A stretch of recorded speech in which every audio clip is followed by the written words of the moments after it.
ధృష్టాచమనీయం సమర్పయామి.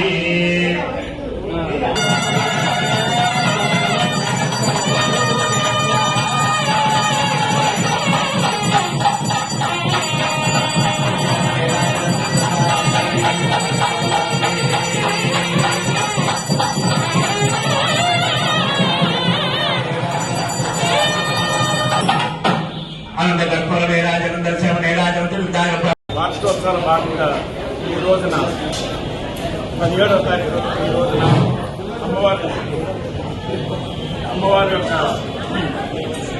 కళాప్రదర్శన చేయడం కార్యక్రమం చేయడం జరిగింది. ముందుగా మహాగణపతి పూజ, అలాగే బ్రహ్మ మండపం, నవగ్రహ మండపం, చండీ మండపం నుంచి అమ్మవారి యొక్క కళలన్నీ కూడా ఆనందంలో చేసి, అలాగే అమ్మవారికి 48 కళలు 12 భాగాలు అమ్మవారికి హోమ రూపంలో స్త్రీ దానంగా చేసి ఈ బింబాన్ని తీసుకెళ్లి అమ్మవారి వెనకాల మండపంలో పెట్టడం జరిగింది. అలాగే అమ్మవారి ఉచ్చుపుత్రులు కూడా వెనకాల పెట్టడం జరిగింది. ప్రతిరోజు కూడా అమ్మవారి జరిగే కైంకర్యాలన్నీ కూడా అమ్మవారికి వెనక భాగాల్లో జరుగుతూ ఉంటాయి. కాబట్టి ఈ విషయాన్ని భక్తులందరూ గమనించండి. ఆలయం మూసివేయడం మూసివేయడం జరగలేదు.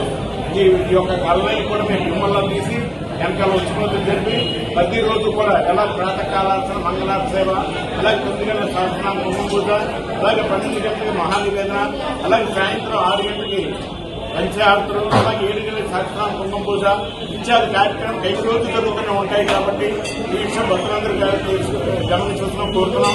అలాగే 29వ తారీఖున ఈ నెల 29వ తారీఖు మళ్ళీ తిరిగి అమ్మవారి ఆలయ పునఃప్రతిష్ఠ జరుగుతుంది.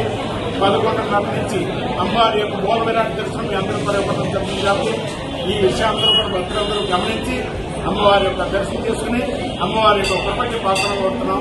జై మాలమ్మ, జై జై మాలమ్మ.